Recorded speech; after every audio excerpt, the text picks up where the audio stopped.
Buenas noches, amigas y amigos del programa La Palabra Encendida. Estoy aquí junto a Wilman Ordóñez Iturralde. Bienvenido, Wilman. Muchas gracias, Cecilia. Para mí es un honor. Para mí también. Quisiera empezar, presentando, siempre presento este bordado, este diseño que me parece que es también de Peter Musfeld, que habla de la Sociedad Femenina de Cultura, que es quien auspicia y hace posible este programa. Hoy día había en los distintos lugares del teatro, en estos como subsuelos del teatro, un grupo de niños y de niñas, de adolescentes. Y entonces, como yo a veces exploto a mis entrevistados y les salgo con preguntas sorpresa, me gustaría empezar preguntándote cómo fue tu infancia, cómo fue tu adolescencia. Un poco, yo podría decir retrotraída, pero en el sentido no autista, ¿no? Sino más bien de guardar siempre silencio, porque yo siempre fui un gran observador, independiente a la familia, más cerca al barrio, a esa noción y concepto de que el barrio era la familia que yo había elegido. Entonces jugaba en los soportales, juegos, cantaba estos cantos tradicionales, me acuerdo de muchos de ellos. Dinos alguno, porque bueno, he visto algunos videos, sí, Wilman, en los que también cantas un poquito con una guitarra. Bueno, ¿De sí. qué canción de infancia, de adolescencia? Yo me acuerdo de Calabacita, calabazón, ahí viene el niño Pericón, vamos a darnos la mano, juguemos en rueda, bailemos todo, porque todo es amor. O sea, vamos, esos juegos y cantos colectivos, ¿no? Que unían al niño y a la niña, sin ninguna otra intención de jugar bonito, de pasar pasar una infancia, digamos, más bien hacia afuera. Sí, no tanto en la exógena, casa, ¿no? sino más bien en el barrio. Sí, una infancia exógena, lindo, porque además familia. Yo fui Boy Scout. Mi mamá y mi papá tuvieron el acierto de vincularme a los Scouts. Yo fui miembro del grupo 9 del Parque Puerto Lisa. Yo nací en la 11 y Calipuchim, sector es una popular, zona tradicional y popular, ¿no? Donde cuando se iba a jugar en octubre o en julio siempre había palo encebado. Subía al palo encebado, competía eso, a la cuchara con huevo, comía harina con machica con guineo, se jugaba a la bicicleta y a la cinta, o sea, que jugábamos al indoor, sí, totalmente, toda esa tradición ha configurado y definido mi identidad. Entonces tuve pero además tuve una infancia amorosa por un padre y una madre que siempre se percataron que era un niño muy sensible, tanto, te cuento, Cecilia, que yo le escribía poemas a mi mamá desde niño y le decía que no tenía otra cosa que darle que los poemas para Navidad. Entonces mi mamá... Vamos a hablar de la Navidad, que veo que sí, es como sí. En este libro, La Rocola en Guayaquil, veo que hay algunas referencias a canciones, digamos, un poco tristes, ¿no? De padres que no pueden darle regalos a sus hijos de Navidad. Entonces, un pequeño paréntesis para preguntarte si es que la Navidad ha tenido en tu vida, en tu infancia, digamos, un significado particular. Sí, más que cristiano, más que judeo-cristiano, más cercano al amor de mi madre, porque cuando yo le entregaba el poema, mi mamá lo ponía en el árbol. Entonces se sentía orgullosa que yo le diese un regalo. De alguna manera es inseparable de la tradición judeo-cristiana, ¿no? Sí. Voy a leer para quienes nos escuchan algunos datos sobre Wilman Ordóñez Iturralde. Nació en 1969. Es investigador, escritor y folclorista, miembro correspondiente de la Academia Nacional de Historia. En aquel momento, no sé si todavía, actual secretario nacional de Cultura del pueblo montubio del Ecuador, autor de más de 14 libros sobre historia de la cultura tradicional montubia, ha dictado talleres, ha estado en diversos países, ¿no?, de América Latina, también en los Estados Unidos. Es director desde 1986 de la reconocida compañía de danzas folclóricas costeñas Retrovador. Ha sido también profesor universitario, trabaja de modo permanente en proyectos históricos del pueblo montubio, en áreas de etnografía, folclor, danzas, oralidad, producción cultural, etc. Es una breve semblanza de Wilman Ordóñez. Wilman, empecemos por tu nombre de pila, como se decía en el pasado. ¿De dónde viene este nombre tan poco digamos, castizo, no tampoco Sí. castellano. De origen germano, ¿no? De origen alemán. Muchos alemanes llegaron a la zona alta de la provincia del Oro. Hay muchos Wilman, entre Ayapamba, donde nació mi señor padre, que es Wilman José Bolívar Ordóñez Valareso, y quien me transmite, me pone el nombre Wilman, ¿no? Significa buen hombre, buen hombre. Entiendo que también hay esta tradición en la costa, que también existe en la sierra, no sé si en todo el Ecuador, la verdad no sé si es hispana, si es latinoamericana, esta de que el hijo, normalmente el hijo mayor, hereda el nombre del padre, ¿no? Y eso a veces implica también como algo pesado de cargar. Sí, claro. No sé cómo ha sido para ti. No, También, no, para nada, porque mi primer nombre es Edgar. Más bien yo rechacé el primer nombre, Edgar, que tiene un lindo significado. Además, y quise llamarme Wilman. Es muy probable que por esa idea un poco, o esa noción de ver al padre como el héroe de la familia, el héroe de la casa, no solo el proveedor, ¿no? Sino más bien el hombre que trata muy bien y con amor y a la madre, o sea, a los hijos, que los educa bien en valores. Yo creo que me sentí siempre orgulloso de llamarme Wilman. Yo quise llamarme como mi padre, Wilman Ordóñez. Bueno, he leído algunas de las áreas en las que tú has trabajado. Me gustaría entonces, Wilman, que empezáramos por aquella de la que estábamos hablando un poquito en off, fuera de micrófonos, y es nuestra adhesión y nuestro interés por el folclore. Y decíamos que también es una palabra que de alguna manera ha sido cuestionada, ha sido borrada, tal vez se ha visto que se juzga lo folclórico desde una mirada, no sé, de una cierta superioridad, ¿no? Entonces estaría la alta cultura, la cultura, lo intelectual, lo académico versus ahí abajo, ¿no? El folclore. Pero al mismo tiempo, para muchos que crecimos allá por los años 70, sobre todo, el folclore argentino nos llenaba de alegría y de orgullo, ¿no? ¿Por dónde empieza tu interés por el folclore y cómo tentativamente lo definirías? Claro, cuando yo me percato que la palabra fue inferiorizada y fue cosificada, y yo reinterpreto la palabra, no solo como un saber popular que se transmite generacionalmente, sino como una acción directa de un sentido común, una filosofía que va más allá de la estética oral, de la representación y del simbolismo. Entonces, la palabra tiene que ver con ese surgimiento de aquellos momentos importantes en el que el Montubio particularmente, que es el sujeto histórico que yo me he encargado de estudiar, le devuelve en forma afirmativa desde su identidad a esas interpretaciones de esa cotidianidad en la que él se desarrolla y se desenvuelve. Entonces, la palabra tiene otra connotación muy importante para mí, la reivindico profundamente. Muy bien. Wilman, a propósito, tú mencionabas ahora la palabra Montubio, también hablamos un poquito de eso, recordábamos a autores como José de la Cuadra, en fin, que escribe un libro, ¿no?, titulado El Montubio ecuatoriano. Tú escribes Montubio con V, Montubio con B. Estaba viendo esta lucha que libra un hombre manabita de apellido Loor. Sí, Ángel Giler. Ángel Loor dice aquí, ¿no? Desde octubre pasado, no sé, 2014 parece, se escribe Montubio con V, que significa hombre de la costa.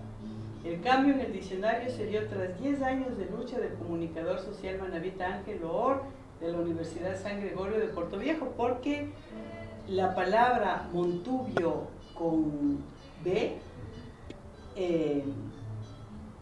designaba a una persona montaraz, grosera, áspera. ¿Qué piensas sobre esta cuestión ortográfica? Yo insisto, porque ya me han preguntado varias veces, ¿no? Esto es una discusión por demás ya hoy bizantina. Yo no discuto las dos formas de escribir porque en el diccionario del 2014 la RAE acepta las dos grafías. Si el Montubio con B grande significa el hombre que habita el campo. El Montubio con B pequeña, el efluvio, es decir, el hombre que está muy cercano a esas riberas donde le asiste trabajar y recrear su propia cultura, su propia cotidianidad. Pero la palabra proviene desde William Stevenson, desde 1808, quien era el secretario del primer presidente de la Real Audiencia de Quito. Él observa entre el río Babahoyo y el río Guayas, es decir, en un afluente que había una cacería de lagarto por hombres montañeros o montaraces, hombres agrestes en todo caso, y les preguntas que cómo se definen y ellos dicen montubios, y él lo escribe con la V. Es decir, antes de la palabra oral está la palabra escrita, posterior a la palabra oral está la palabra escrita, y después de Stevenson no hay otro, todavía no hay otro documento que nosotros hayamos visto y percibido que se sigue escribiendo de la misma manera. Ahora, esto comienza en 1983 realmente, porque hasta 1982-83 la RAE lo seguía escribiendo con V, ¿no? No con B labial. Y después le cambia la B labial para hablar de biología.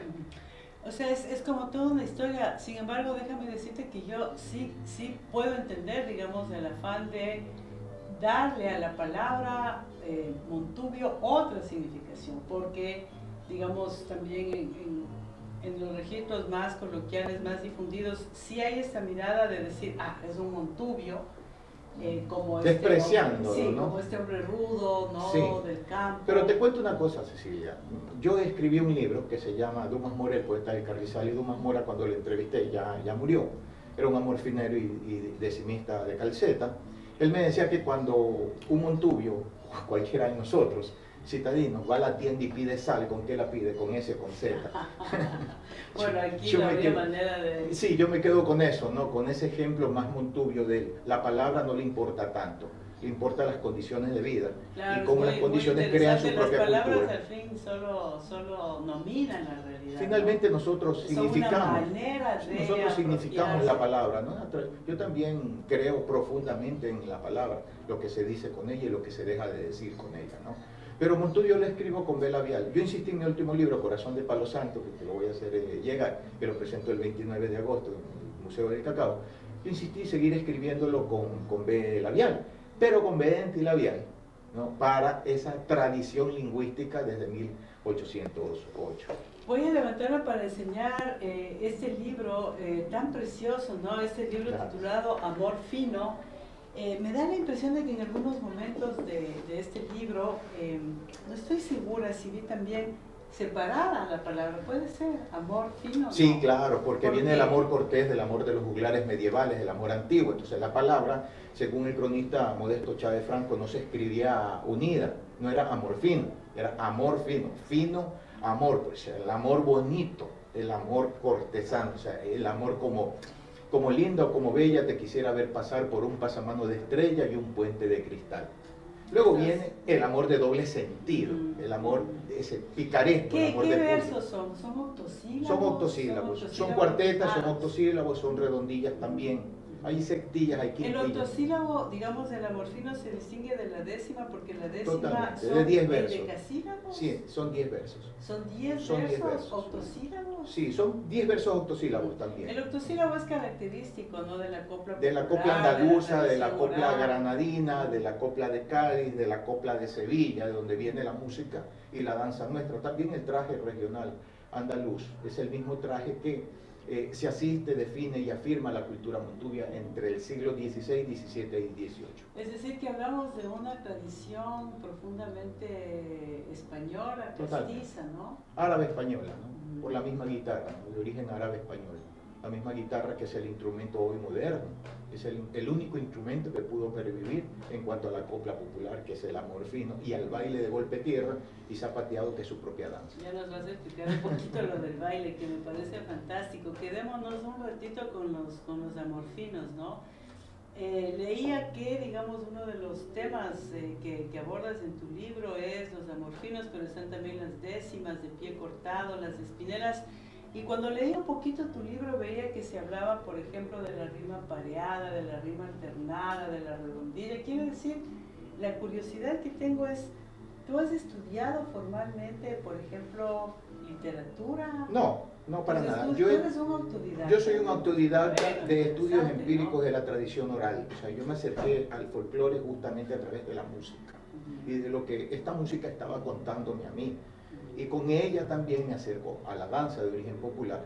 Entonces yo encuentro que la danza es la música es la danza y la música es el hecho festivo per se.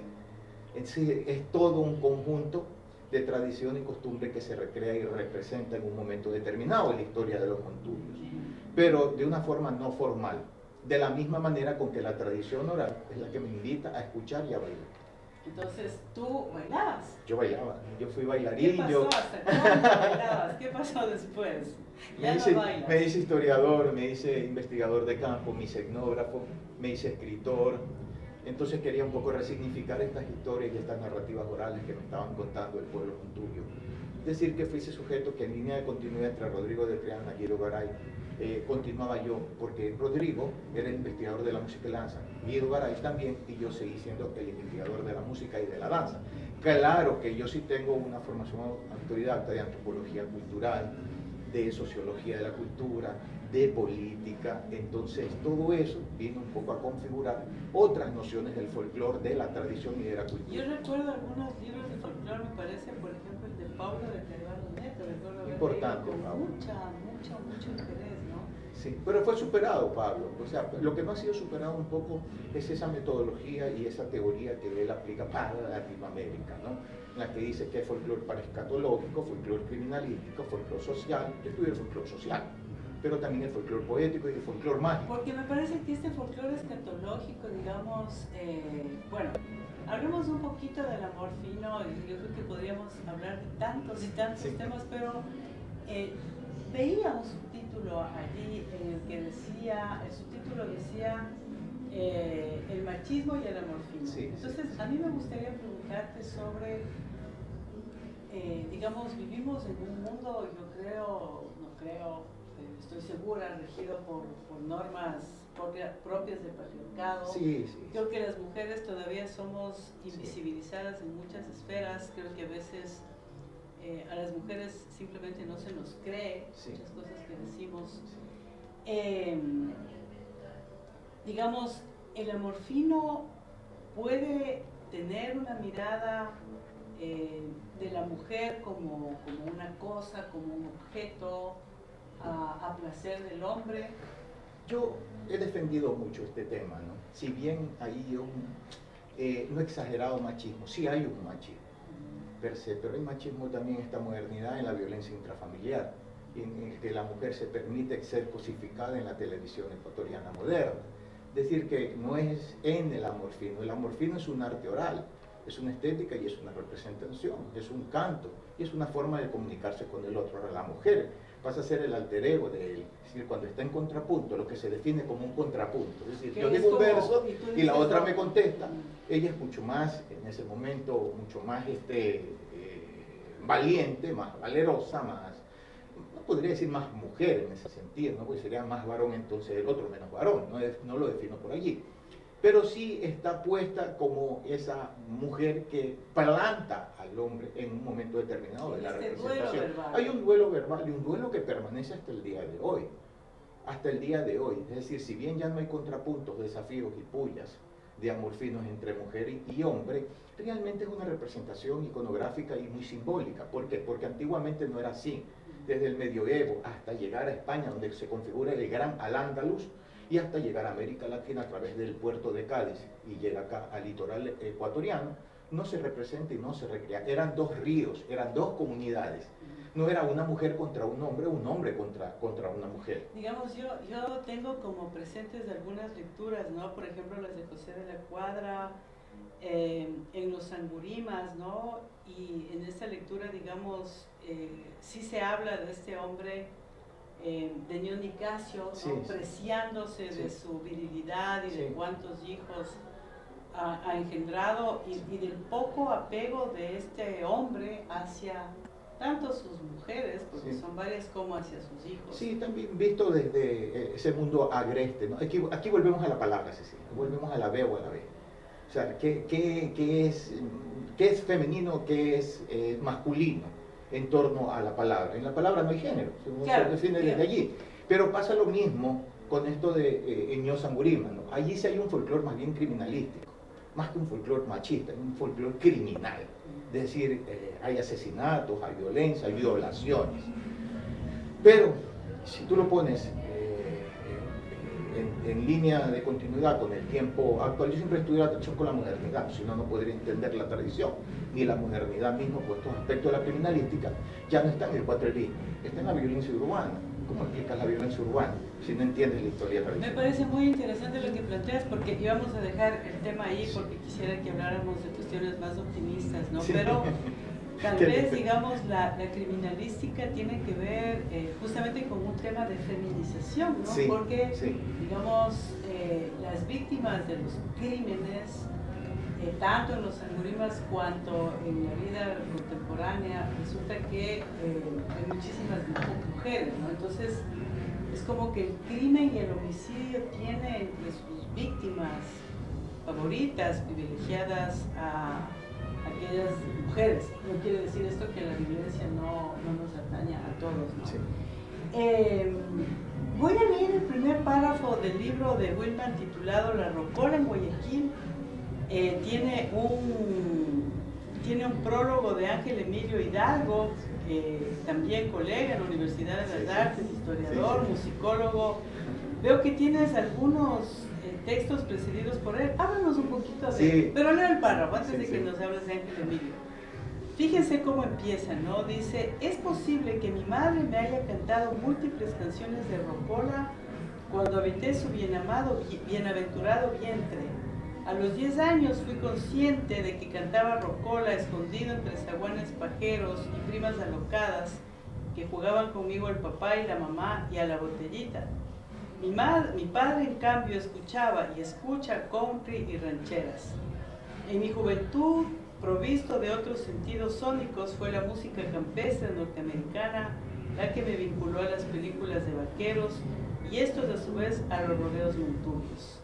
Sin duda procedente de la música que escuchaba mi padre. Entonces, me pareció muy interesante, digamos, esta idea de la música rocolera por herencia materna, los countries desde tu padre, una infancia en los exteriores, tal vez un poco con juegos, ¿no?, sexuales. Sí, sí, sí. Hay un erotismo, ¿no? Allí, sí, no transgresor, ni transgredido por nada. O sea, no tengo ninguna historia que diga que yo pasé por algo desagradable ni nada por el estilo. Simplemente estuve muy cercano también. Desde la filia al Eros, ¿no? Las dos cosas configuraron mi identidad. Así es parte del crecimiento. Totalmente. Es decir, que hay un libro mío que ya no está, que se agotó, que se llama Folclore y Sociedad. Eso estudia un poco desde el psicoanálisis, no soy psicoanalista, el psicoanálisis empírico. Estudia las canciones de cuna y las canciones de juegos de soportar. Y tú miras como jugando la pájara pinta, sentadito en un verde limón, con el pico recoge la rama, ay, ay, ay, ¿cuándo serás mi amor? O sea, dame la mano, dame la otra, un besito que sea de tu boca, a los 6 años. Entonces, eso me permitió escribir un libro grande, como de 300 páginas, que se llama Folclore y Sociedad. Y un poco hago un análisis, ciertamente, o de manera indirecta, los papás que no querían que estemos con ellos, porque cuando se hablaba de papás en la ciudad de Guayaquil, su tradición es una tradición muy machista, es decir, los niños no pueden entrar a la conversación de los mayores. Entonces, como no entran, vayan al soportal. Yo nací en soportales. Soportales. Como el hall. Y como el hall de la calle, ¿no? Debajo del piso alto, ¿no? Tienes estos espacios vacíos. Es como este límite entre la calle es la vereda ampliada, yo digo en mi libro, la vereda ampliada. La calle, el soportal y la casa. Entonces vayan a jugar al soportal. Los montubios, en cambio, tienen el placer, que es el patio trasero. Lo llaman placer, al patio trasero. Donde van a jugar cartas, van a jugar pinta, van a jugar gallo. Y sí van a jugar los juegos tradicionales de ellos. Acá, en cambio, se juegan en los soportales. Entonces yo tuve un acercamiento a esos dos. Hay un juego que, si bien no está un poco determinado a decir que allí hay cierto nivel de homosexualismo, entre comillas, el juego de Sin que te rocen. Primero, rodilla en tierra, segundo, que te lo hundo. Entonces yo comencé a estudiar estos juegos.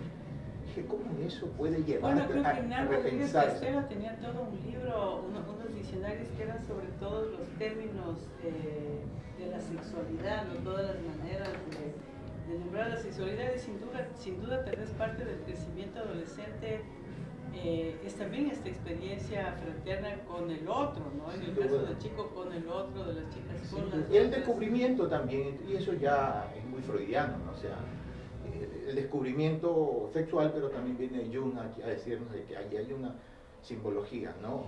Distinta a lo sexual, que podría ser pensado desde otras prácticas, ¿sí? Del cuerpo.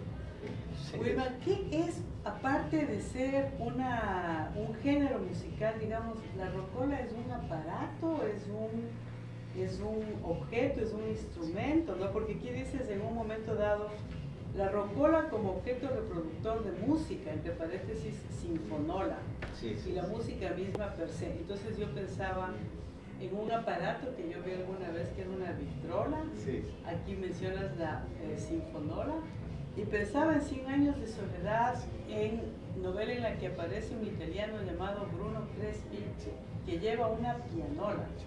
Las mismas que tuvieron en Guayaquil. ¿Cómo Yo es? he leído como 4 veces 100 años de soledad, me parece tan mágico como los libros de José de la Cuadra, ¿no? Como los libros de la generación del 30. Pues bueno, más allá de ser un órgano reproductor de la música, donde a través de una hendidura se mete una peseta, sale un brazo técnico, te pone el disco de 45, eliges con un teclado la canción que tú quieres, el ritmo que tú desees a través de esa canción.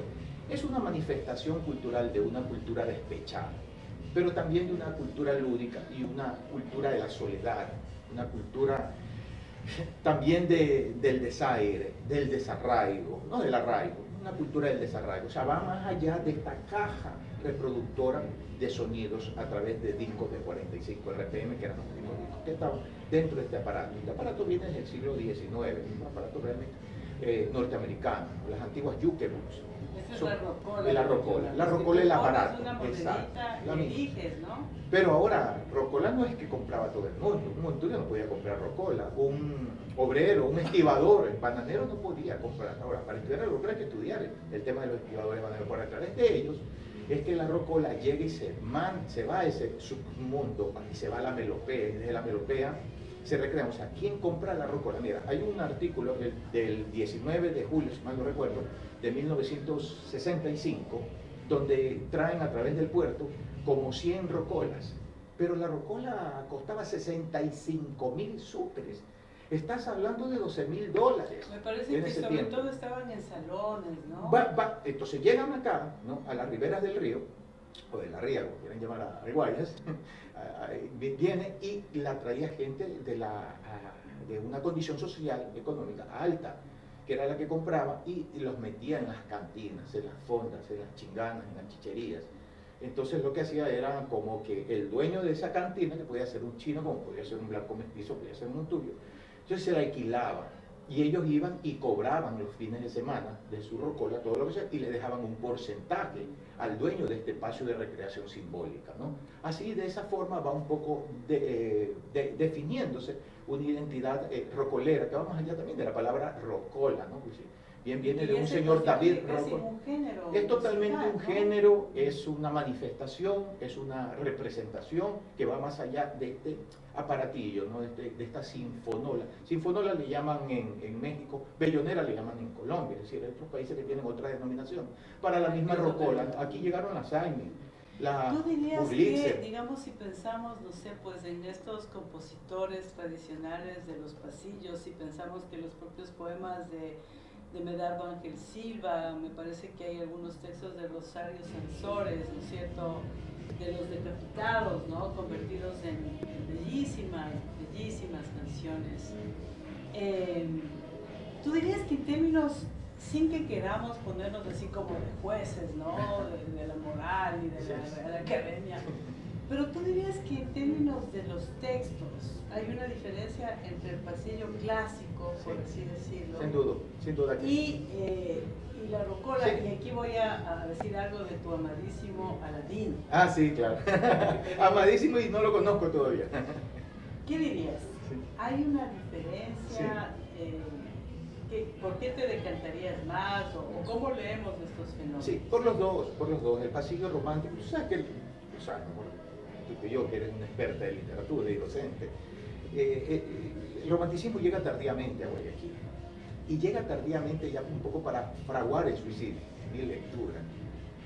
Entonces llega para un poco llevarnos a un extremo dolor y a un dolido encanto por lo que nos, por lo que nos habitúa, ¿no? Y con lo que nos encuentra con el otro desde esa poética, popular o no popular, académica o no, en todo caso. Pero yo me adhiero mucho a En las lejanías, una canción de Wenceslao Pareja, un lindo poema que lo invito a escuchar, y música de Carlos Aurelio Rubén Infante, donde hay un ataúd, que es una cosa fantástica, o sea, la imagen es fantástica, o sea, mis huesos ya están deteriorados, blancos, marchitos, están dentro de la caja, una cosa impresionante, puede ser rocola, ¿no? Y la rocola, pues, pero es que este pasillo también deviene rocolero. Claro, ese pasillo llega a ser pasillo rocolero después también, ¿no? El pasillo rocolero ya se baila, ya no se escucha. Pero la rocola se bailaba en ese tiempo. El pasillo, sobre todo en el costo, se bailaba, claro, ¿no? El pasillo colombiano, pues recuerda que el pasillo entra con los batallones libertadores, con el batallón Numancia, con Antonio José de Sucre, o sea, entra aquí un poco para liberarnos de otras músicas clásicas barrocas europeas. No puedo dejar de ver tu pulsera porque en el cielo me cuido mucho de las malas energías. Sí. Ah, es eso. Sí, es eso. Bueno, la cargo desde niño. Se o sea, los bebés, pero sí, los bebés, desde niño a mí me pusieron. ¿Todavía tienes miedo de que te ojeen? Totalmente, ¿no? Hay gente perversa y muy envidiosa también, ¿no? Pero no, yo por encima de estar, soy folclorista finalmente, o sea, entiendo muy bien la magia, ¿no? Y estos misterios.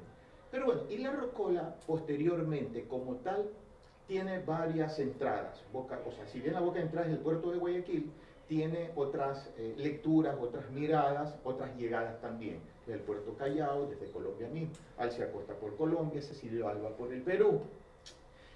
Aladino es un disruptivo, porque Aladino realmente viene un poco a captar sensiblemente todo lo que estaba ocurriendo entre un país más cercano a nosotros y el otro país, ¿no? Eso viene a través de la música criolla peruana, guayaquileño, Aladino.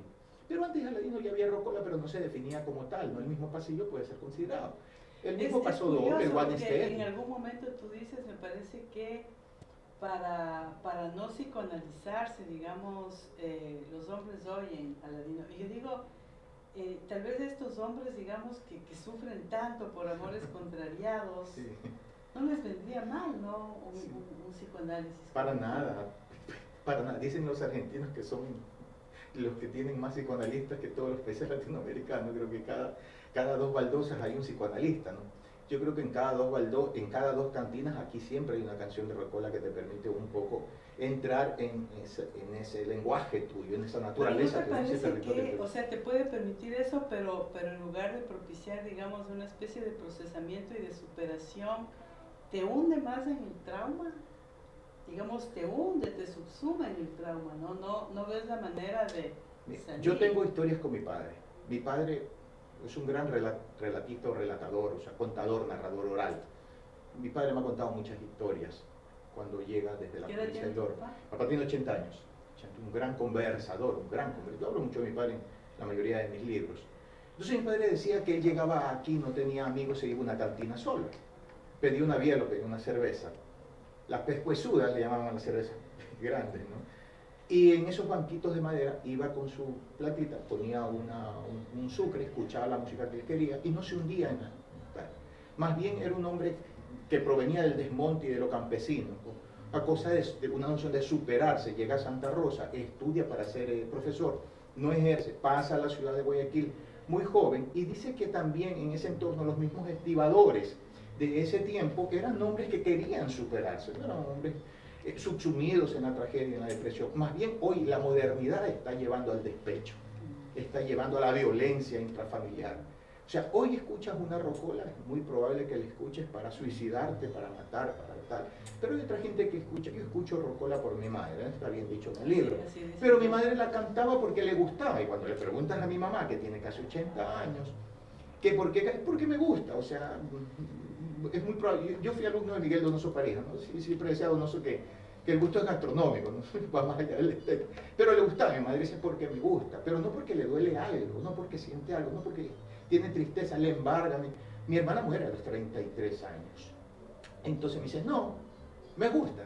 Entonces hay mucha gente en Guayaquil a quienes nos gusta la rocola sin que vayamos a caer en el precipicio de la desgracia o que queramos matarnos. Para no caer en el precipicio de la desgracia, Wilman, hablemos un poquito sobre este otro campo en el que tú eres experto, que es la danza, el baile folclórico.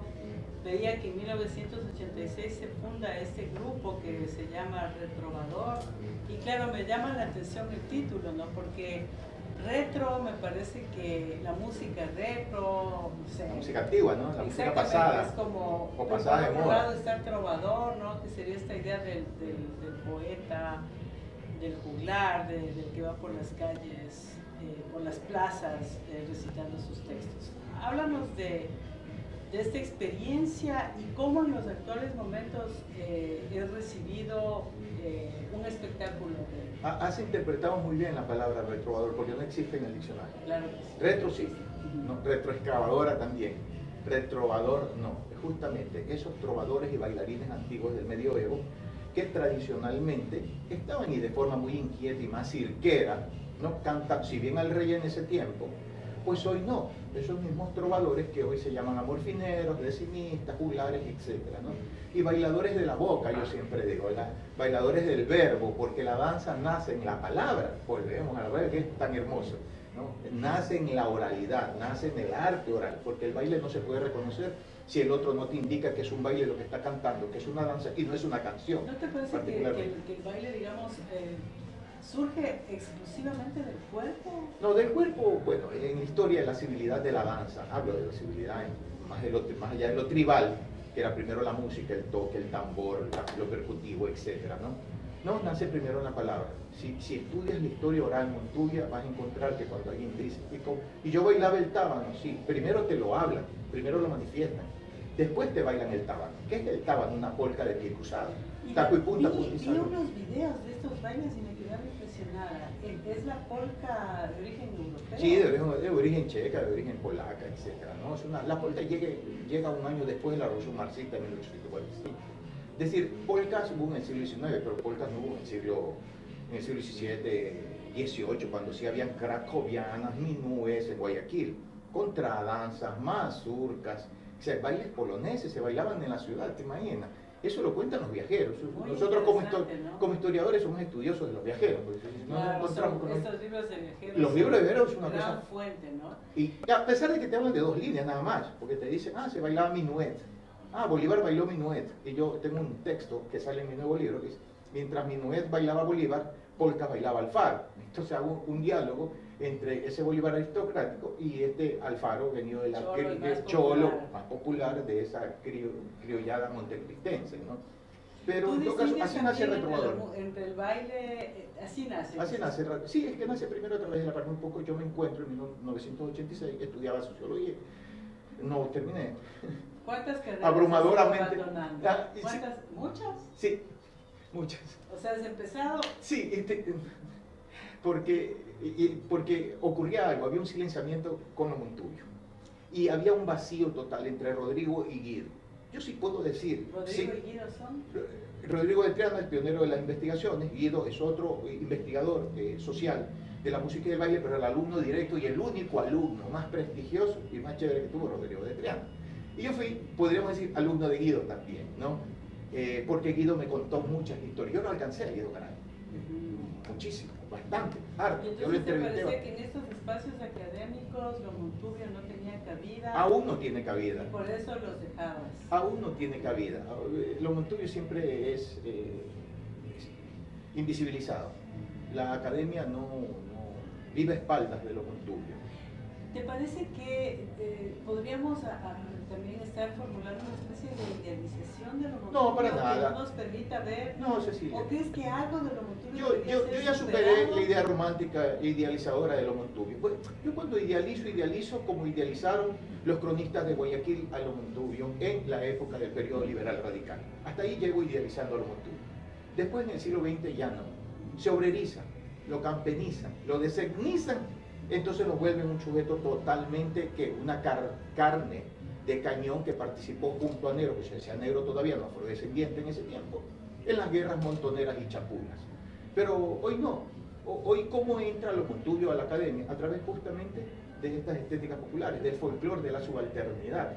Porque hoy están, a mí me invitan mucho, soy invitado a la Universidad de las Artes, como a otras universidades, a dar clases o cursos o conferencias sobre la música y el baile Montubio. O sea, entra con el folclore mismo, que es con este saber desde donde debió entrar siempre a la academia, no con otros saberes. ¿Cómo es la recepción de Retrovador cuando ustedes hacen giras, se presentan en distintos escenarios? Hablemos de lo local primero, lo regional, lo nacional y lo internacional. Desde lo local, desde lo nacional, acaban de declararlo la Casa de la Cultura Matriz. Paradójico, Quito acaba de declarar a Retrovador Patrimonio Nacional del Pueblo Montubio. Muchas gracias. Y tú dices, ¿cómo? ¿Y Guayaquil? ¿Y la academia en Guayaquil? Aquí aplauden, aquí valoran, aquí han legitimado a Retrovador. Aquí hay una presea, hay un botón, hay un diploma, etc. Acaban de dar un nuevo reconocimiento ahora. Son medallas de la Asamblea, tal, sí, sí. Pero ser declarado patrimonio de un pueblo, ser declarado patrimonio de una historia y una memoria, por ende una identidad, que desde la colonia a la república, de la república a la modernidad, ha pasado por un conjunto de desgracias que no han podido visibilizar a un Montubio que va más allá de esa idea heroica de haber sido un cómplice y partícipe directo de una revolución como la radical alfarista. Hoy el Montubio es un híbrido, es un mestizo, es un producto del mestizaje, es un criollo distinto. Y es un ladino también, porque hoy está atravesada su vestimenta por lo norteamericano, por lo mexicano y también por otras formas económicas de una cultura subalterna, que es lo que lo explora y lo pone nuevamente visible. Tal vez, como decíamos hace un momento, digamos, las culturas finalmente, como dicen algunos teóricos, ¿no? Son culturas híbridas, son culturas que funden elementos en apariencia contrarios, siempre ha sido así. Hace un momento decías, no sé, pues de asumir elementos de la tradición española, de la música europea, acordeones, etc. Entonces hoy no podríamos pedirles otra cosa, ¿no? Y no deja de ser Montubio. Es más, es Montubio en la medida en la que incorpora otros elementos de otras culturas. Es decir, que es un apropiador de otras culturas, incorporador de otras culturas, y yo creo que es un movible de las otras. Si tú ves, digamos, los problemas actuales del Ecuador, ¿no? Algunas provincias de la costa todavía están sumidas en la violencia, el fenómeno del narcotráfico, la violencia criminal, las bandas criminales. Esta cultura, digamos, montubia, ¿cómo la ves en este contexto de una violencia? Muy alejada y muy cercana todavía a una noción agreste, ribereña, del subtrópico, de la sabana, de las cuencas. Es decir, distinto al cómo en la ciudad puede ponerlo a él y puede ser visto, leído e interpretado. Yo creo que hoy lo Montubio sigue estando en el lugar donde nació. ¿No ha habido un fenómeno grande de migración en la ciudad? Hubo un fenómeno inmenso, grande, ¿no? Con el tema del cacao y con el tema del banano posteriormente. Sí, por supuesto. Y claro, es lógico. Llega acá y se encuentra con un programa de televisión que, para hablar bien, tú no podías decir a la viravuelta, o a chica, o a guaita que me apeo. Mi padre venía hablando así. Cuando se bajaba del bus le decía al señor chofer, el chofer era el señor Chulío. Yo pensé que venía de chulo, no es así. No, pues en Cuenca también dicen Chulío. Ahí está. Entonces, él orgulloso de cómo se manifiesta, y claro, la gente de Guayaquil contaba a mi padre, cuenta a mi padre, se burlaba de ello. Y claro, cuando hablabas de lo Montubio era siempre inferior a la academia o inferior también a la relación con el otro, en cualquier condición del campo en el que te desenvuelves. ¿Se mantiene todavía? No, ya no, está siendo superada muchísimo. Es más, hoy la reivindicación es otra. La Asamblea de Montecristi ya lo puso en la Constitución. Si bien todavía no se logra que el Montubio levante su condición precaria de vida en salud, en educación, en el trabajo, etc. Son etc. condiciones muy adversas. Totalmente, totalmente. Que hayan enfermedades que han sido superadas en la ciudad y que tú dices, ¿por qué no son superadas? Y por ende, pero eso también permite que en estas sociedades preindustriales, esta sociedad se mantenga un saber tradicional para curar el espanto, para curarte del estómago, para curarte de los huesos, etc. El mismo cáncer, es decir, Ahí viene el uso de las plantas, ¿no? El uso de otras magias, el uso de la brujería mismo, o sea, hay otras cosas. ¿Tú crees en la brujería? Sí, totalmente. Totalmente, somos seres espirituales, o sea, somos... ¿Crees en aparecidos? Sí, totalmente, totalmente, o sea, yo creo... te voy a contar, tuve un bisabuelo, del cual hablo en mi nuevo libro, carpintero de Rivera, músico, pero también fue de la Sociedad Espiritista de Allan Kardec en 1913, o sea, Sixto, yo lo siento como propio a ese bisabuelo, y yo digo, no conocí a esta gente, pero a mi abuela sí, y a mi bisabuela, mujer de mi bisabuelo, no conocí, porque ella me cantaba muchas canciones para el baile, y yo la reivindico mucho a Mercedes Mafuelo, viuda de Landírez Rodríguez. Esta mujercita, chaparrita, mujer que muere a los 103 años, mi bisabuela, me cantaba canciones para bailar. Me enseñó a bailar jotas, tonadas, amor fino, golpes de tierra, zapateos, cómo se usaba la joyera o la falda, cómo ponía el hombre el sombrero, qué es un arqueo, de qué manera bailaba con el otro. Me enseñó que el baile es entrelazado y es suelto, o sea, me enseñaba cómo se bailaba. Más bien a mi abuelita, Edma, mamá de mi madre, le daba un poco de vergüenza hablar porque ella sí fue reprimida justamente por mi propio bisabuelo. O sea, tenías, digamos, esta maestra mujer, ¿no? Todas las maestras mías han sido mujeres, todos mis maestros han sido maestras, o sea, todas mis abuelos, porque por el lado de mi abuelo, mi madre se percata que nos lleva a nosotros, donde nuestras bisabuelas por parte paterna, y yo veo que nos enseña a bailar el sacatupié, una polca muy antigua. Aquí se pensaba que solo habían 5 bailecitos folclóricos de la tradición oral. Lo que había recogido Rodrigo y le transmite a Guido. Y Guido después recoge unos chihualos, unas canciones y una danza. Pero yo vengo a contribuir, porque yo tengo una formación de etnógrafo también. Si yo vengo a contribuir, también autodidacta, de investigador de campo. Yo trabajé en el Archivo Histórico del Guayas 10 años. Y el investigador del archivo de campo era yo. ¿Cómo haces para escribir tanto? Sí, soy un obsesivo, maniático, compulsivo y neurótico. Digamos, ¿son ediciones de autor? No, yo me gané un proyecto en Argentina, estos últimos de La Rocola, Niña Bonita, y otro que viene, que ojalá lo termine, porque termina una trilogía. Es decir, la cultura del despecho no contada de La Rocola, sino contada de las baladas de los 70. Wilman, déjame decirte que yo he leído con mucho placer tus libros. Muchas gracias. Con este he tenido unos problemas. Sí. He tenido unos problemas pero no quiero detenerme en los problemas. Sí. Me parece que sería muy interesante escribir una historia de la prostitución, también desde la perspectiva de las prostitutas. Sí, pero eso le compete a los sociólogos, a mí no. Yo te lo digo con toda honestidad. ¿Y sabes por qué? Porque sí me defiendo frente a esto. El libro ha tenido una buena recepción, va para segunda edición. Y nadie puede mofarse ni burlarse de las prostitutas. En todo caso, yo digo, ¿quién tiene la antropología, la sociología? La academia vive a espaldas de estos espacios, ¿no? De representación de la prostitución, en todo caso, y del consumo de la prostitución en la economía. Yo escribo de la folclorología, es decir, yo intento acercarme a estas narrativas, a estas cosas que se cuentan en el mundo del despecho, en el mundo de la prostitución, y que hace y permite, no es que ellas se sientan orgullosas de tal, porque yo no estoy viéndolo de ese lado, ni del lado del género, menos todavía. O sea, yo no escribo de lado, por eso yo no defiendo el amor fino. Quien dice que el amor fino es machista, es machista. Toda lectura, me decía Miguel Donoso, es totalmente subjetiva y tiene que ver mucho con la emoción y la psiquis. Y yo entiendo profundamente que eso sucede, ¿no? Claro, causó en mujeres y en hombres una recepción importantísima. Pero te escucho a ti, probable, te puedo decir que es la tercera persona, que hay mucho dolor allí. Hay aquí el tema del maltrato, de la cosificación. Yo no lo estoy mirando así. Yo estoy recogiendo las historias de ellas, yo las reescribo. La historia de Rita Hayworth es una historia verdadera. Tal vez, digamos, bueno, como te digo, no se trata de polemizar, pero dado que he tenido tus libros, sí quería decirte que me parecería como interesante, digamos, ahora que se habla mucho de la alteridad, pues... Sí. Y tal vez como el otro día decía alguien, un hombre, ¿no? Decía que le habían dicho que tiene el cerebro de mujer y que le parecía como, bueno, ¿por qué no? ¿No? Podría ser interesante tener cerebro de mujer. Sí. ¿Qué esperamos de ti, Wilman? ¿Qué libro vas a publicar? Corazón de Palo Santo. No, ya está publicándose. Solo que esto viene el 29 de agosto. Quiero tener el honor de tenerte allí, por favor. Muchas gracias. De tenerte en el Museo del Cacao a las 6 de la tarde, Corazón de Palo Santo. Mi madre dice, al fin con esto terminas todo el ciclo de los montubios, de la música. No lo sé, ni siquiera sé por qué vinculé tanto a esto de los montubios, de la música y de la danza. ¿Y en Son alguna 500 época de páginas. tu vida has vivido en el campo?